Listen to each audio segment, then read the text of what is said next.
Hey, good morning, or actually good evening, industry explorers. It's great to have you guys. Today, we are talking about transferable skills, and we are with the Pedro Maciel, host of the X Factor of Safety, and he is also a safety engineer in the construction industry.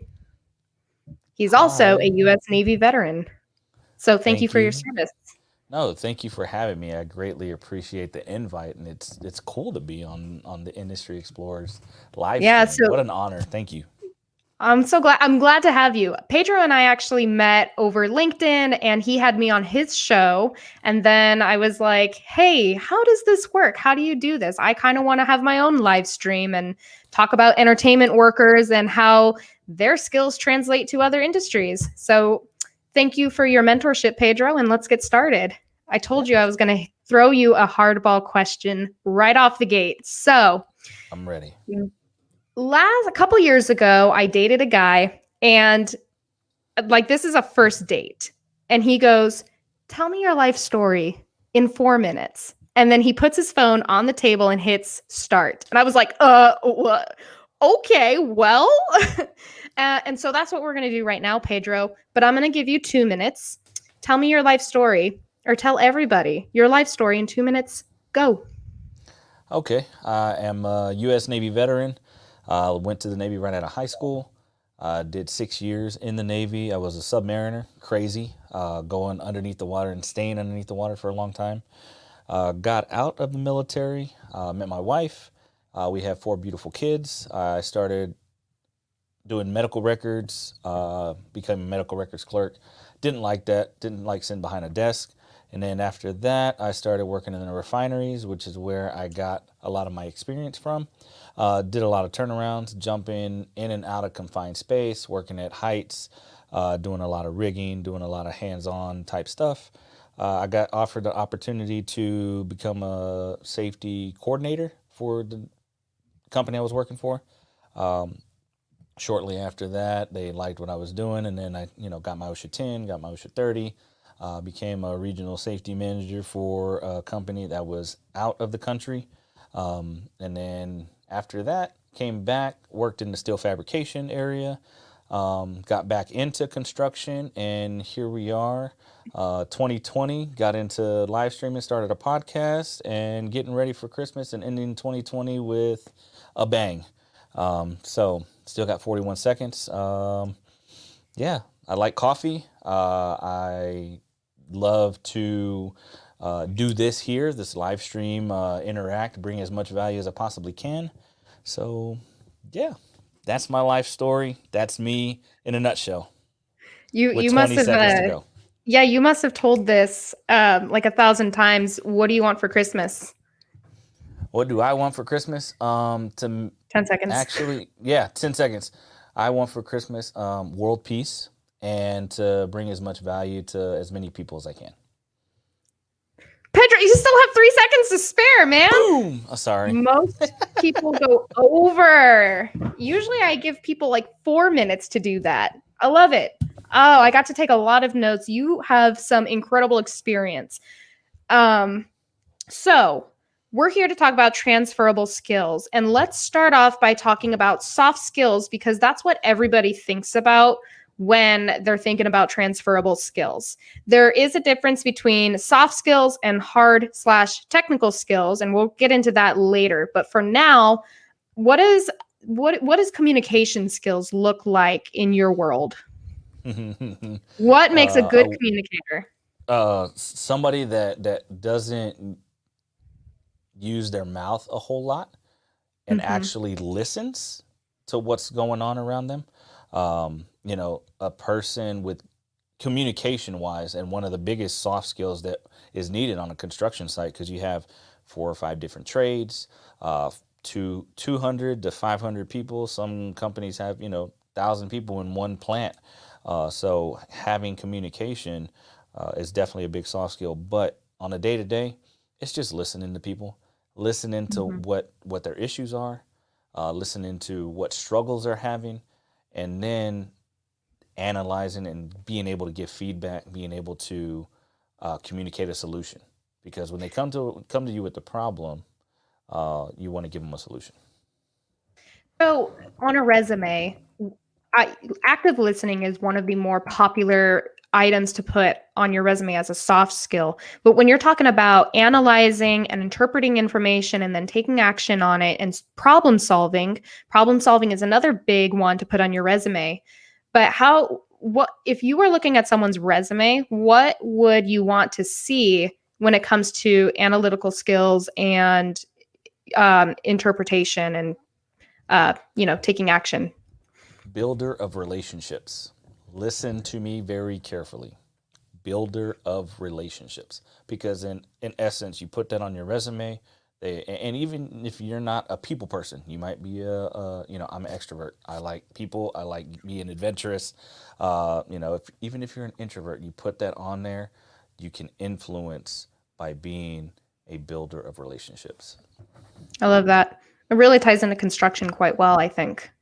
Yeah, Bob the Builder, Pedro the Builder, Siobhan Pedro, the Builder. Siobhan the Builder, Bob the Builder.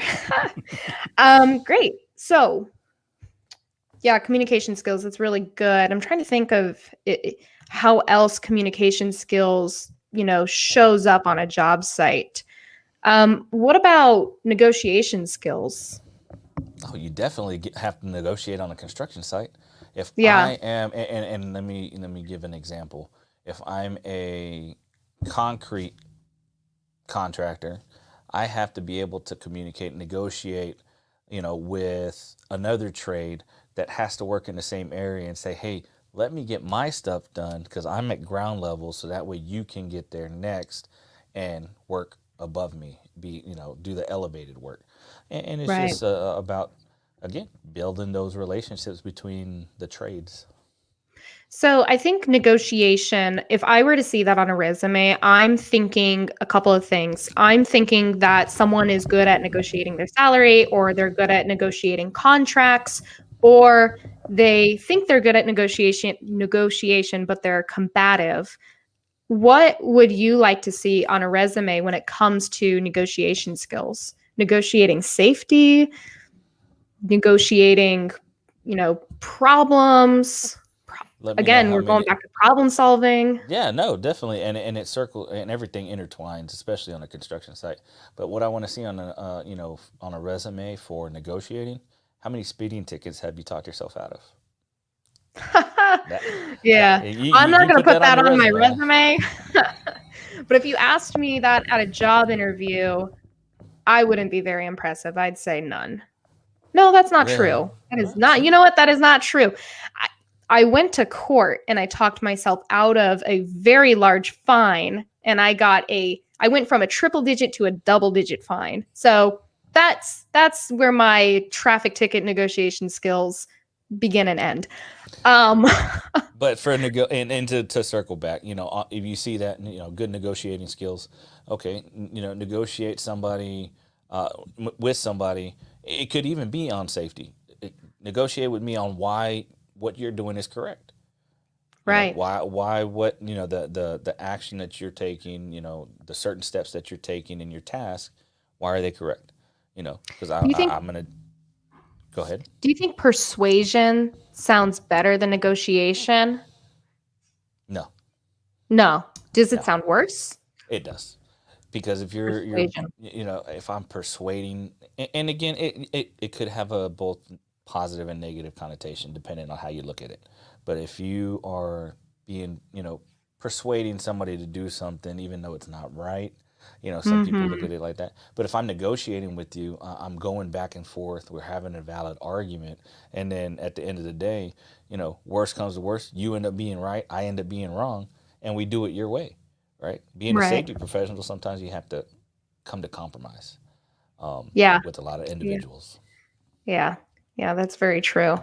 You also have to be able to explain why something can or cannot happen. I mean, when it comes to safety, and especially when it comes to rigging, you have to be able to explain. So here's what this looks like in entertainment. You have a director who says, I want that person to fly off stage faster. Okay, you do it. You program it in. I need this. I need this to go faster, faster, faster, faster. And you go, okay, okay, okay. Hey, I physically cannot make this flyer, I cannot make this performer go any faster at this point. It is either too dangerous, it is physically impossible, the machinery is not rated to go that quickly or to accelerate that quickly, or even if you could accelerate that quickly, you don't have enough physical space to safely decelerate the performer and then stop. So when you are wanting someone who's able to communicate safety, people in entertainment and anybody in the technical side of entertainment has to have those really good communication skills. It doesn't matter if it comes to audio or lighting, carpentry, video, rigging, automation. You have to be able to explain why something can or cannot happen. And a lot of times you'll have a producer or director say, we want to see this, and then you have to solve their problem. And if you say, no, I can't do this because, but here's a solution, there's the problem solving. You're really good at solving problems and you have to do it. And the thing about entertainment technicians is they have to do that kind of thing so quickly because they have a deadline. The show must go on. And, similar with construction, you guys have deadlines as well. Yeah, no, definitely. And making the, schedule. And I've been on both sides of the fence of being an actual worker and knowing, production, as well as being the safety guy and saying, hey, we have to, we cannot do that for the sake of production. We have to make sure everybody's safe. And that's how that ends up, walking that fine line. And it's an ever-changing, fine line in between both production and safety. We're, jumping over left and right, it happens. I got to be honest. I love hearing you say the word production because I know it means something slightly different to you than it does to me. But at the same time, there's so many similarities between your industry and mine.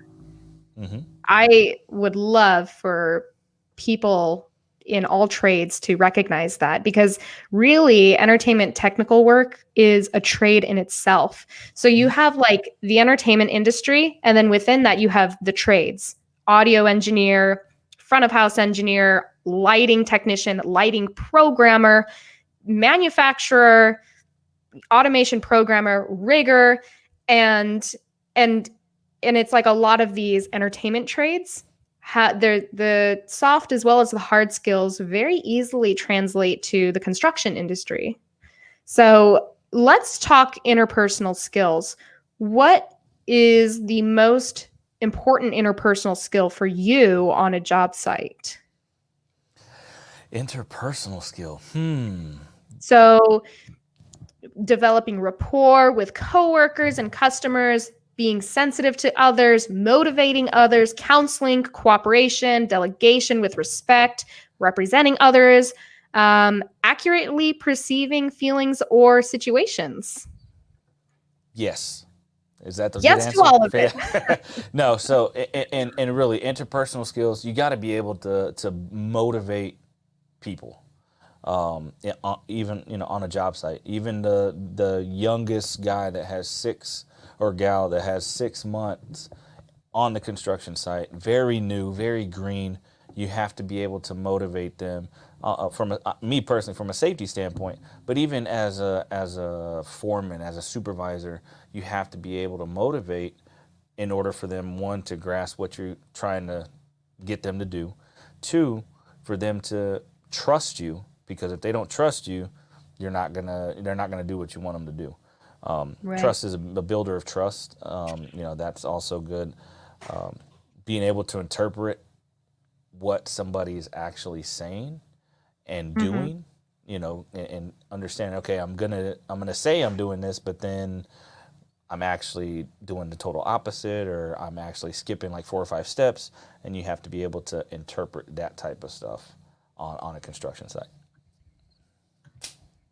Yeah, that again, I have these flashbacks to when I've been on certain job sites in the entertainment field.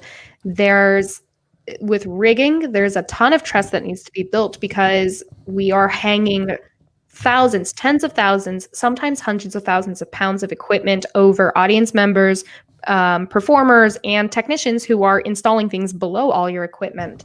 And so you have to be able to build trust with the client. You have to be able to build trust with your team. Your team has to build trust with one another, which is a huge thing. It's a huge deal. Motivation is huge. What would you want to see on a resume? I typed motivator on this ticker here, but I mean, motivator of people, motivational. What do you think you would be most impressed with? Motivational individual. You know, tell me if we're looking at a resume and dissecting that and seeing, you know, what transferable skills, again, we're still talking about soft skills. So if we say motivator of what? Are you a motivator of people? Are you a motivator and you know, do you know how to talk to superiors? You know, the supervisors, you know, we have to talk to the C-suite is what we call, you know, the corporate level, you know, execs. Are you a motivator of an executive team? Can you get an executive to buy into a certain aspect on a construction site, a new program? You know, so I just needed a little more. What are you good at motivating?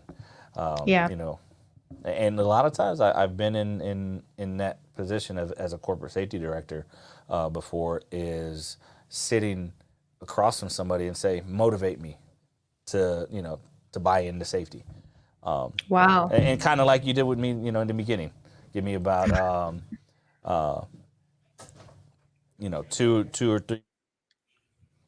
Yeah, give me 2 or 3 minutes of motivation and holler at me. Yeah. I can't imagine if someone asked me that in an interview, motivate me to, you know, be safer. To I would be like, what? Like, I'm super nerdy about it. So I think my approach would be to talk about all the science behind it. Like, hey, you want to know why your OSHA says your maximum arrest force has to be 1,800 pounds or less? Let me talk to you about survivable impact forces. This is why you need to be on my team. And I would just geek out and hope that that works. That's just me. No, that's Um, perfect. that would That totally that stump that me though, because it's no, that would safety. be Most people are awesome so bored by that. because no, and see that would be your unique motivation. Like you said, you would nerd out and give me good statistics on why, you know, fall protection and, you know, impact, and I'm motivated. I see you Yeah. have a passion for it. I'm motivated. So Yeah. that's good.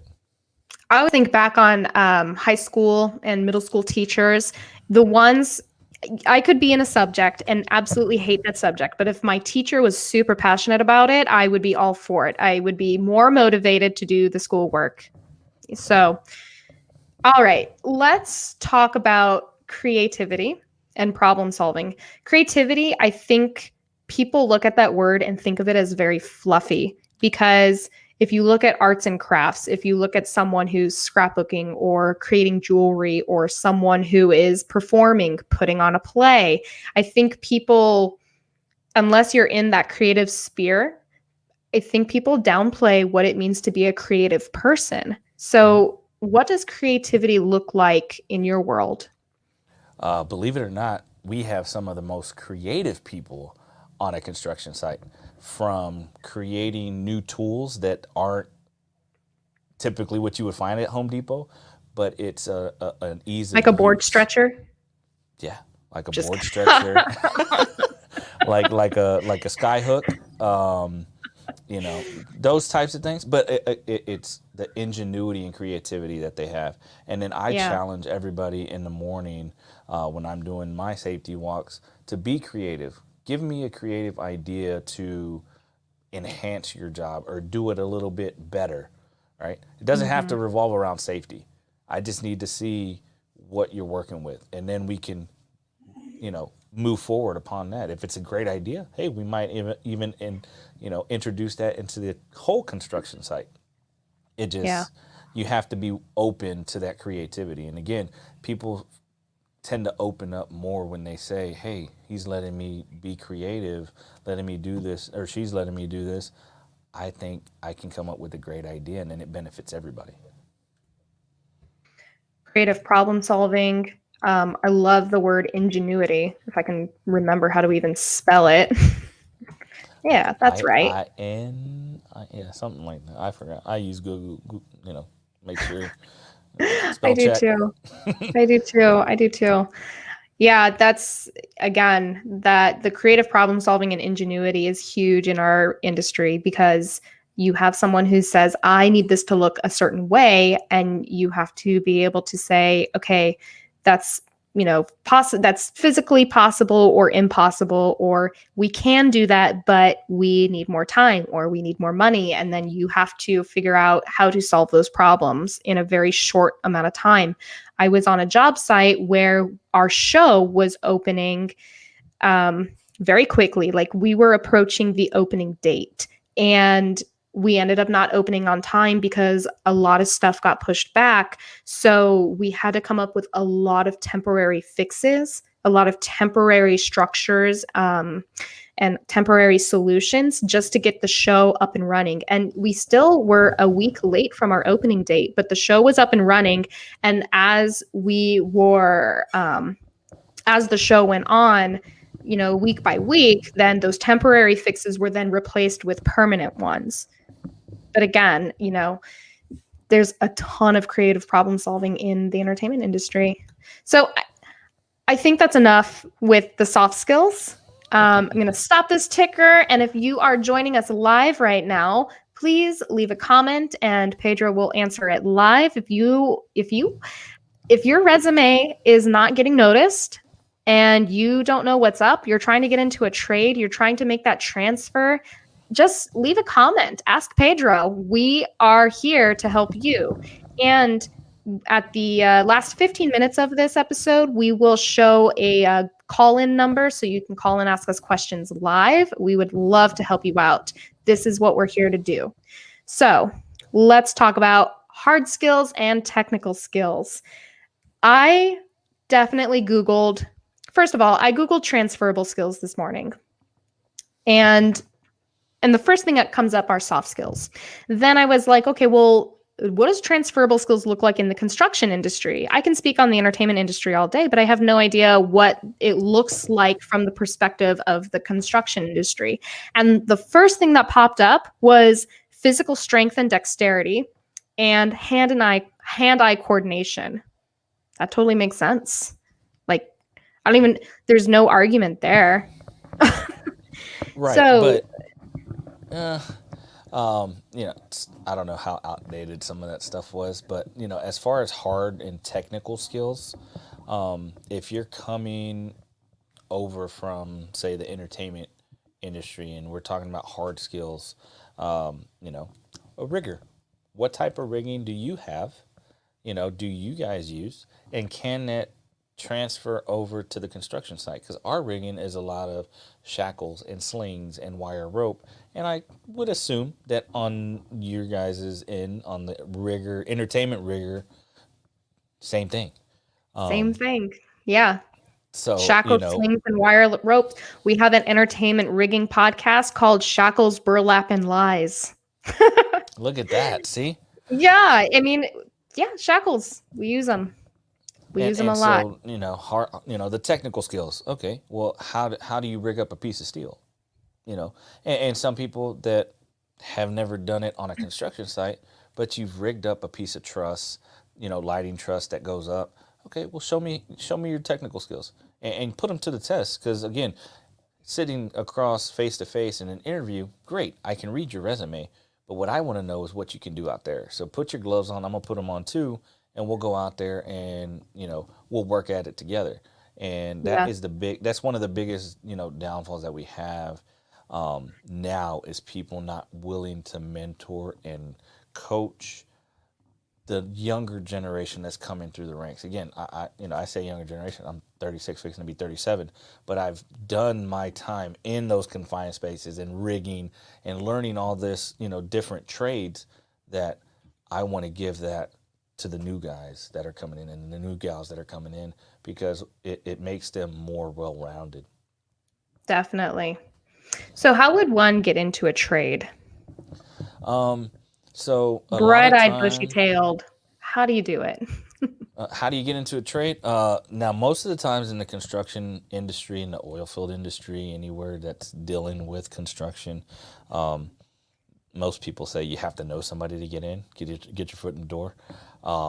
If you go down to any labor hall, the labor union, Hmm. if you're an electrical person from the entertainment industry, and you go to maybe an electrical union and see what could possibly be there. Maybe you having 5-10 years in that translate to a 5 year journeyman position on that side. And really just ask to how do you get in if you want to learn something new. A lot of the trades in construction, carpentry, masonry, concrete work, they are always looking for hands, and then that way you they hire you on, you learn, and if you're good at what you do, you move up. Hmm. So definitely looking into the trade unions and asking how to get started there. Look into becoming a journeyman. Is that Mhm. different from an apprenticeship, or is it essentially the same thing?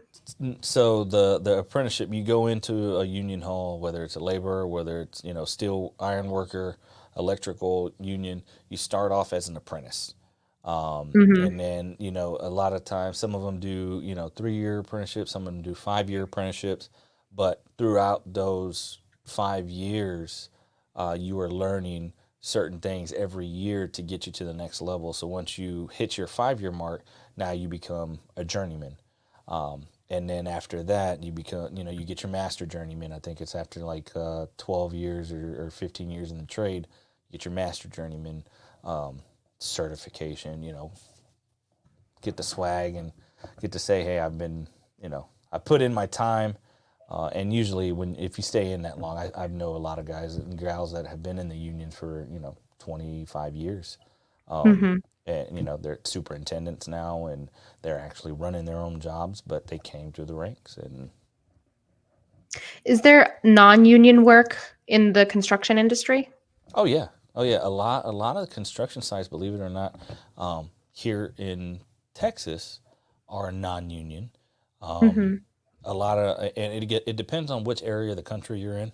But if you're like on some of the big, say high rises in New York, um, that's all union, just due to the state laws, and it has to, Right. you have to hire so many union employees.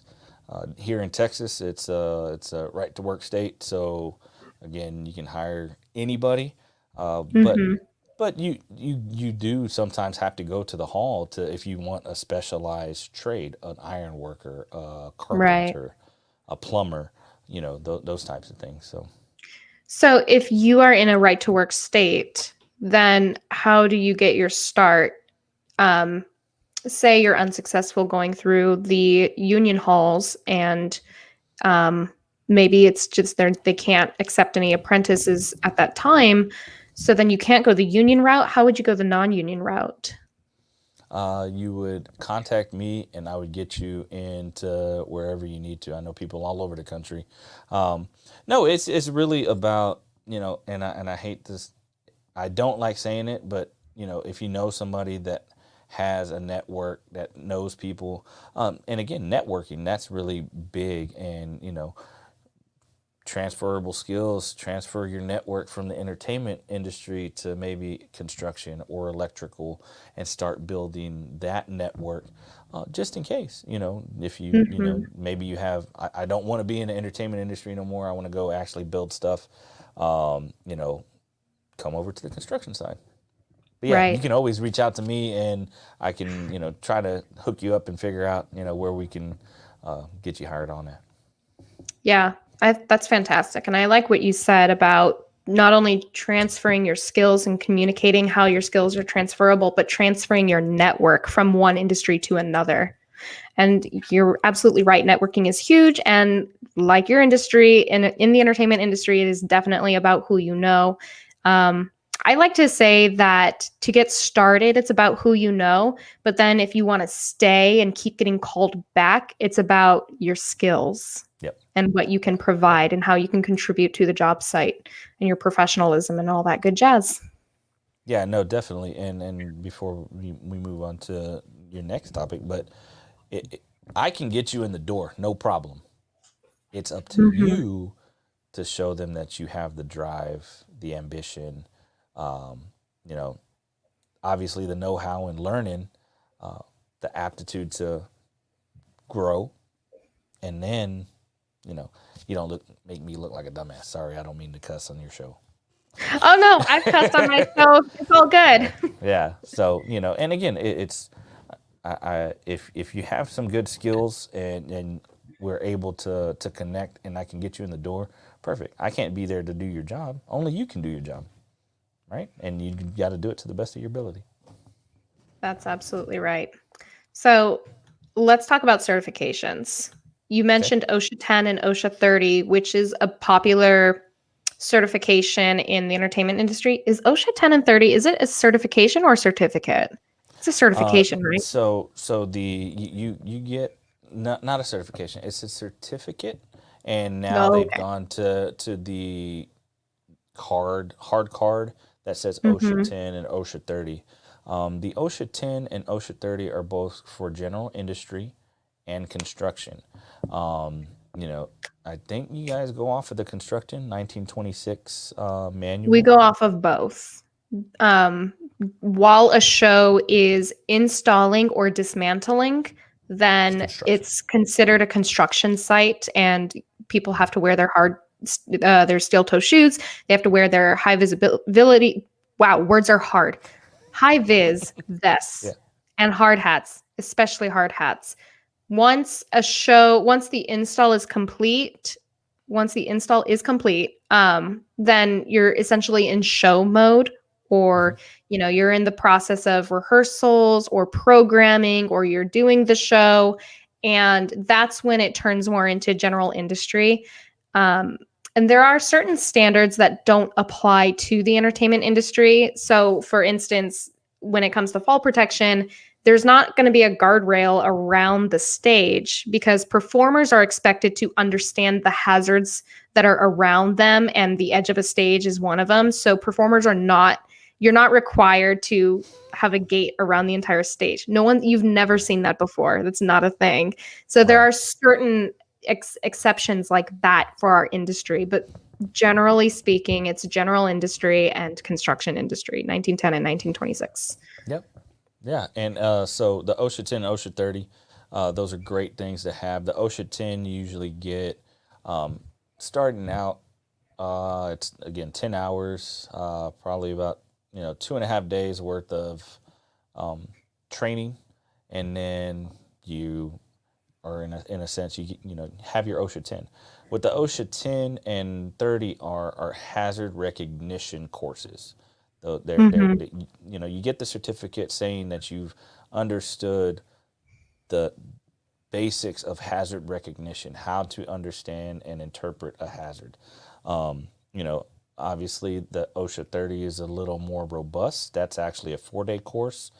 You give that to your supervisors, people that'll be leading the crew, because um, there's record keeping, there's certain things that have to that a supervisor has to do, Mhm. and I like to say give everybody a OSHA 30 regardless, because if they're not a supervisor now, they have the OSHA 30 to potentially be one, right? You give Right. them that early on. So OSHA 10, OSHA 30, some of the certifications in the safety world. You can become a certified rigger. You can become Really? a What is that how? Okay, so in the entertainment industry, you can be a certified rigger. It's the ETCP program, Entertainment Technician Certification Program. You can get your certification as an arena rigger or as a theatrical rigger, a theater rigger. And then there's also portable power distribution and electrical technician. So those are the 4 certifications you can get under ETCP. Now, so on my resume, it says I'm an ETCP arena rigger. Now, that probably means nothing to you and your colleagues. You're just like, okay, what's an arena rigger? Like, why just arena? I need someone out in the field, you know? So, how do you become a certified rigger in your industry? So there's a lot of places that offer it. I like to go with either the NCCER or the NCCCO. It's your national crane organizations, Mhm. and the national, you know, accreditation for rigging. You go to those and you can take a course. I think it's like a 2 day or 3 day course, and you become a certified rigger. Um, and it's NCCCO Three C's. on the, yeah, yeah, and NCCER and CER, NCC. Is it three C's for both of three them? C's. Yeah. No, no, no. The Copy. NCCER and NCCCO. Um, but yes, so you go to those, and you're able to become a certified rigger. They give you a card. They, teach you all the basics of, strengths within the shackles, weight tolerances with, wire rope, with nylon slings, how to basket, how to choke, how to, do using two slings on a boom, not to exceed a 45-degree angle. Are you rated? Yeah, those types of things, and it's all the It's same the thing. exact So same thing. Although I will say, so on a crane, when you've got two slings, it looks like that, right? And you've got your object. Wow. Okay. You've got your object here. In entertainment rigging, we do a lot of this. So we call these bridles. And basically, what it is your load is down here, and this is attaching to the structural steel. And then we mhm, have Columbus McKinnon motors or other manufacturer motors, but I know Columbus McKinnon is very popular in construction. mhm, And they lift the entire rigging apparatus, all of our truss. And then on all of the truss is the speakers, the video wall, everything. So yeah, you're for entertainment, we're just going from this to this. If you're mhm. going from construction to entertainment, you're just going from this to this. But it's See, all the same stuff. Like if I were to read you the requirements to become an ETCP rigger, it's the exact same thing that you're talking about. mhm. Yeah, and it's and again, the transferable skills. There's so many similarities, and you think about, in an arena, the Super Bowl halftime show, right? And Mhm. at a stadium, how many riggers and that have to be involved in that, and bringing that stage out, getting it prepared, getting all the lights and everything, and then bam, then you have a 15-20 minute halftime show, and then you got to Mhm. take it all down and clear it off like that. That's Yeah, amazing. in your 7-minute commercial break or however long it officially is. So So I think when I update my resume, and again, it depends on who I'm sending my resume to because you want to tailor it to the employer. Um, I think next to my ETCP certification, I would Hmm. probably in parentheses say something like similar to NCCCO, NCCCO.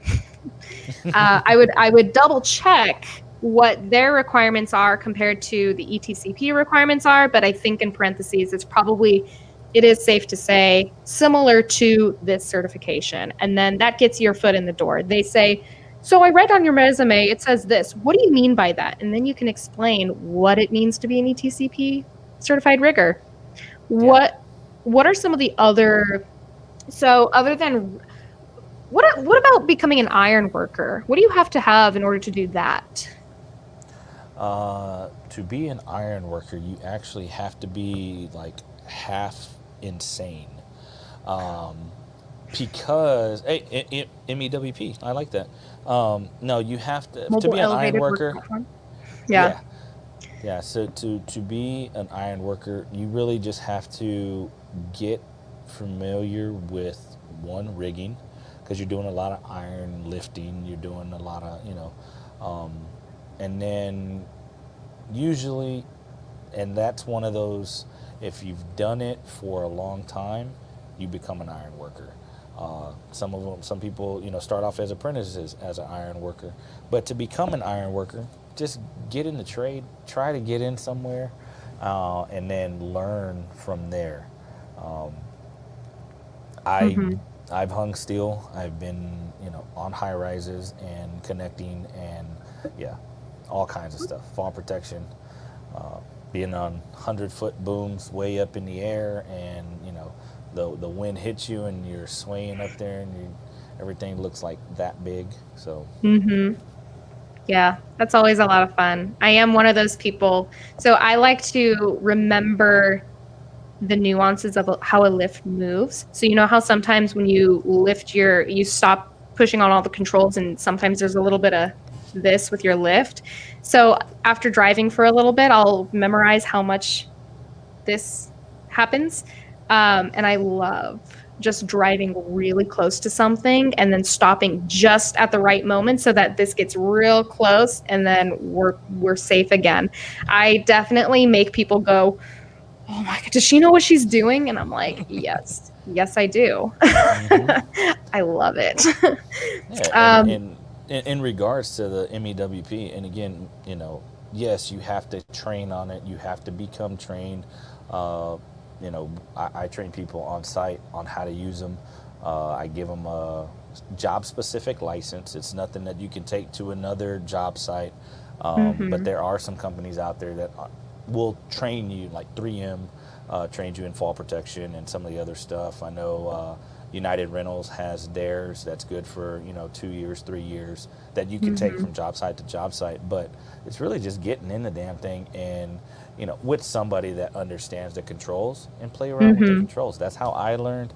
I got in a fork truck and didn't really know how to use it. I knew how to drive. I knew that I mhm. had to use some extra, do some extra motions. But once you figure it out, then you get familiar with it, and then once you get familiar, you get a little more fine tuned and specialized in fork truck. Right. For those who don't know, a MEWP, a MEWP, is a mobile elevated work platform, also previously known as an aerial work platform, an AWP. And so basically, that's your boom lifts, your scissor lifts. What? How do you become a heavy equipment operator? What are the certifications to become a heavy equipment operator? Like to do the excavators, the diggers, and that sort of thing. Those actually, you go and take the training. A lot of times, like John Deere, Caterpillar, they have training, and it's it could be a day, it could be 8 hours, it could be 24-hour courses that you're able to take. Um, a lot of times, you get onto a construction site, you want to learn, and you got a good operator, get in the seat, right? Get in Mm-hmm. the seat, hear the controls, and that's how you start learning how to be a heavy equipment operator. Like I was using a front end loader not too long ago, and I've never used a front end loader, but I got in it, somebody showed me how to use it, and then next thing you know, bam, I'm picking up dirt. So same thing with Sounds the so skid fun. steer. It's fun It's like on a every construction five-year-old's site. dream. Yes, yes. So, but is there a And certain certification for those? Is it a different certification for each one of those pieces of equipment? So, like and usually for heavy equipment operators, sometimes you get certified in, in an excavator versus a skid steer versus a front end loader versus a backhoe. Um, but if you go through a robust training, you get a little bit of all of those. So you're just labeled as a heavy equipment operator, Mm, versus like getting your crane certification and becoming a crane operator. That is more specialized. Are you in a fixed cab? Are you in a swing cab?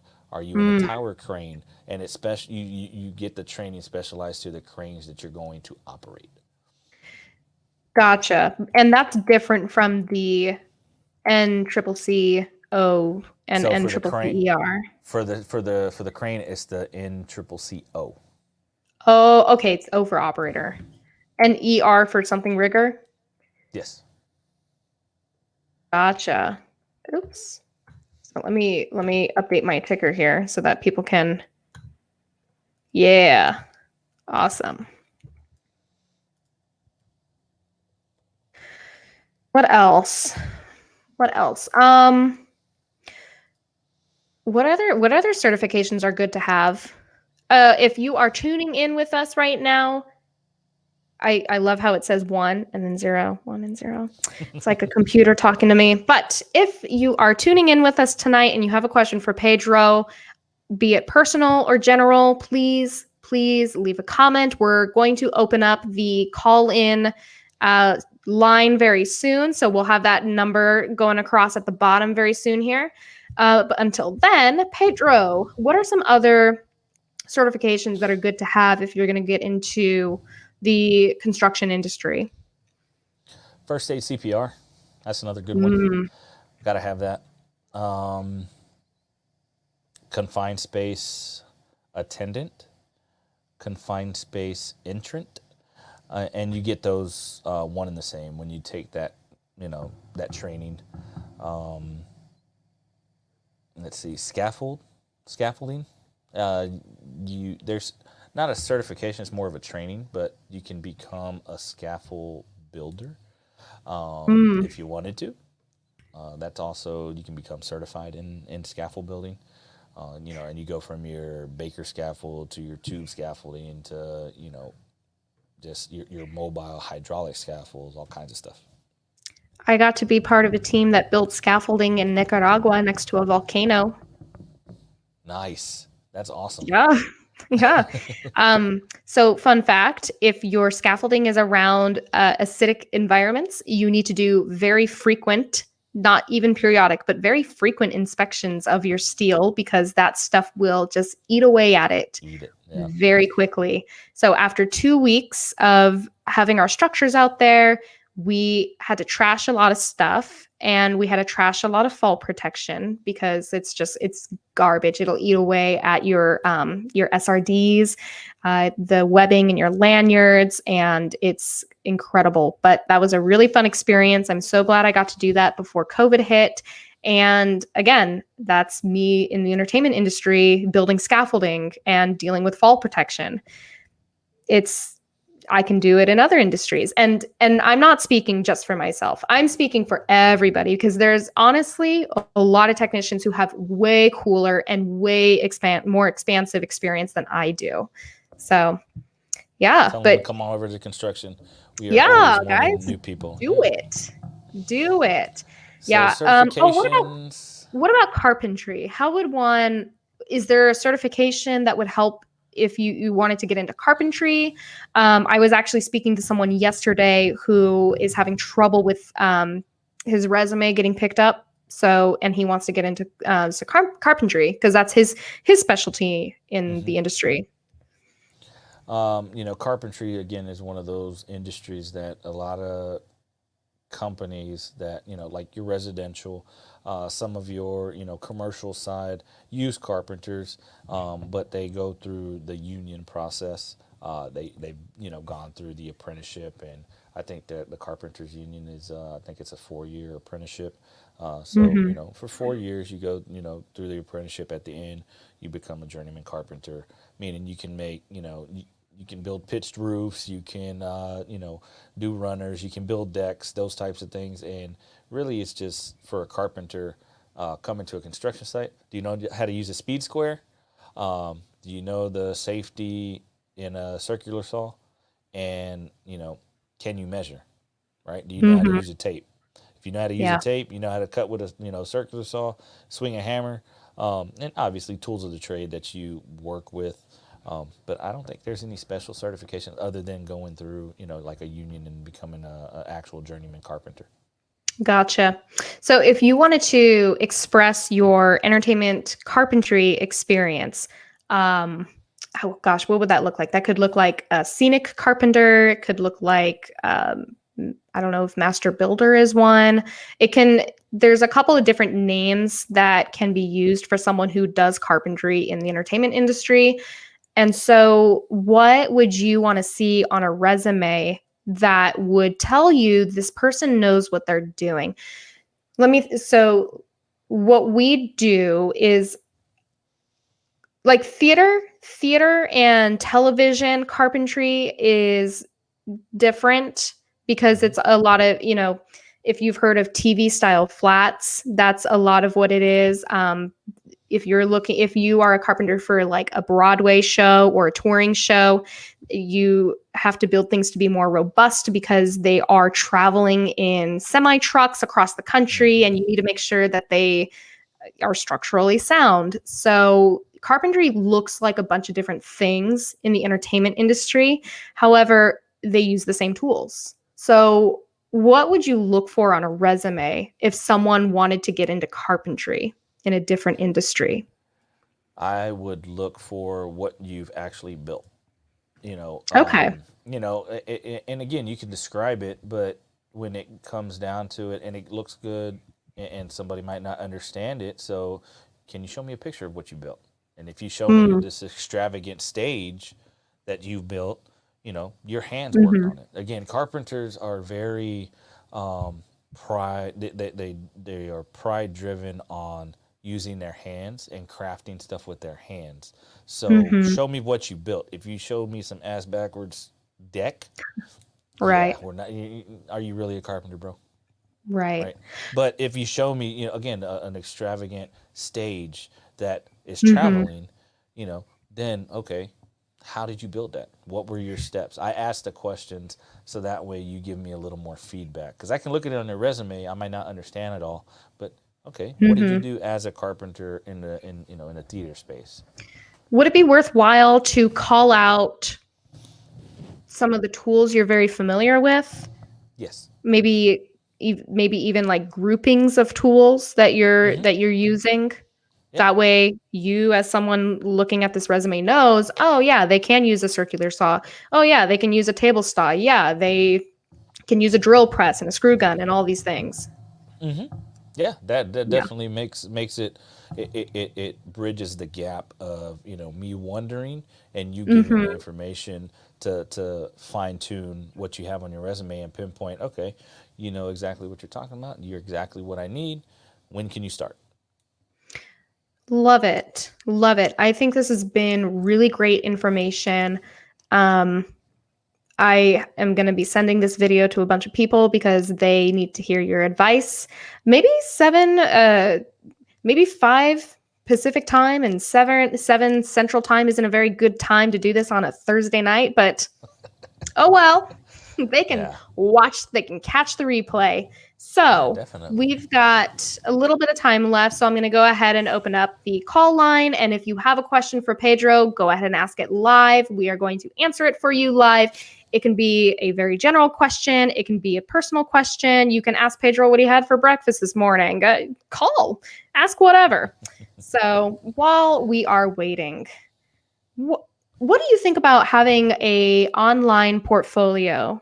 And I'm not talking about a financial portfolio. I'm talking about where someone structures, they show you their key projects and they call out their responsibilities on the project, what problems they had and how they solved those problems and what the end result was. Would you, if you saw on a resume someone had an online portfolio or a personal website, would you actually go to that? Yeah, definitely. And I say yes because, again, in this day and age, when you send out a resume, when you go for a job interview, the first thing they're going to look at, do you have a LinkedIn? Right? Yeah. What's your social media? What kind of stuff are you? So if you're in the entertainment industry, and you're able to document that stuff, I know a lot of people that are going to actual virtual interviews. You can do stuff like this and say, hey, could I show you what I've done and be able to use something like this and split screen or share screen? Here's my repertoire. Here's my portfolio of, successes. Hmm. And that way people get a visual and kind of do what we're doing and, documenting everything and having these conversations, because then you can say, hey, I can come back to this and I had a conversation on transferable skills. I think I'm pretty good at, pinpointing what's a transferable skill, what's not. Um, and it makes it better. I really would love to see companies start to encourage people to use video, to use that online portfolio, even if they have a website. Okay, so they have a Mm-hmm. website. Let me go check it out. Let me see what they're about. What do they have on there? And it could end up being beneficial for the individual, but Mm-hmm. also, are they going to bring value to the company? Having that That is a website, having big that, question. Yeah. I and think what attention are they going to draw? Are they, and I think 10,000 foot view from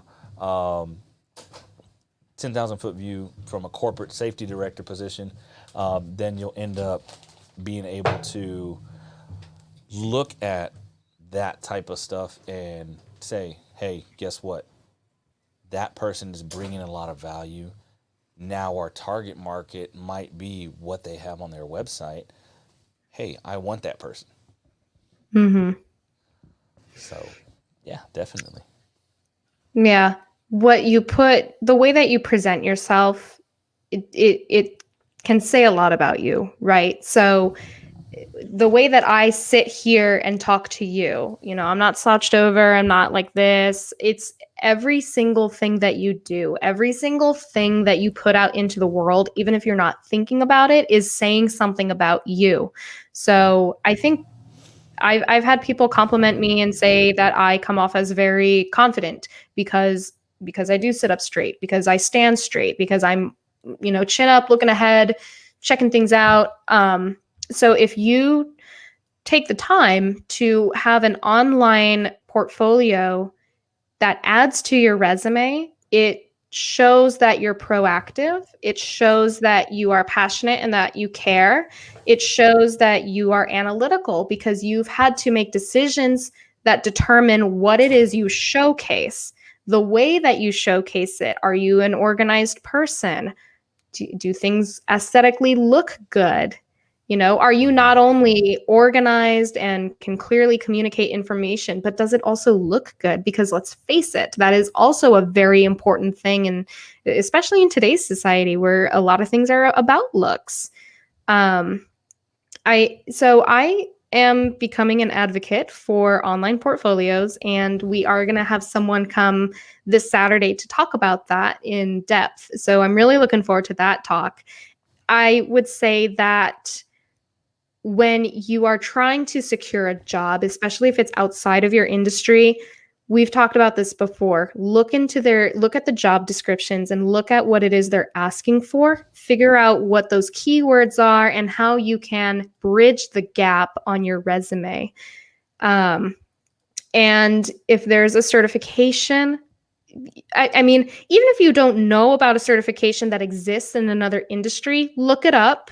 Go do a little Google research and expand your network, diversify your network, transfer your Hmm. network from your current industry into the industry you want to get into, and ask those questions. I think if you're inquisitive, again, it shows that you're proactive, and you never know who you're talking to. You never know what kind of connections someone else has. So I think all of these things are going to play into your success. And I really hope that everybody watching this has some good takeaways from this. I hope everybody learns something. I hope people get inspired by watching this. I hope people call Pedro and ask him, hey, I'm looking for a job.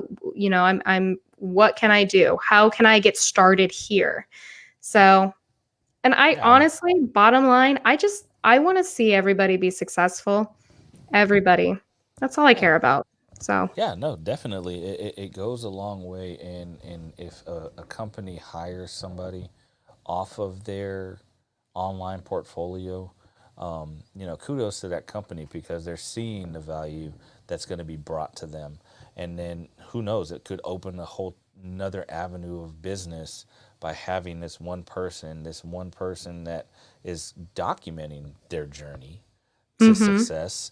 And then, a whole nother market opens up in that lane. And guess what? Now that person that brought that is now possibly can, hey, you be the VP of this market. I need you to, tell me how you're doing this. And then, not like this here, the live stream, companies are not doing a lot of live streams. They're not doing a lot of, business online interaction Yeah, you go to Zoom meetings. Yeah, you go to some of the webinars, but it's very valuable. Yeah. So Pedro, as we are wrapping up this hour, you want to tell everybody where they can get a hold of you? Well, y'all had the number up there. Y'all can hit me on the number. You can find me everywhere at the X Factor of Safety: Facebook, Instagram, LinkedIn. You can find me on Twitter. Twitter is a little bit different. It's safetyx_factor. So yeah, you can anywhere social media. You can find me on LinkedIn. I have my X Factor page. I also have just me, Pedro Maciel, CHST. You can find me there. I accept all invites. So if you connect with me, I'll accept.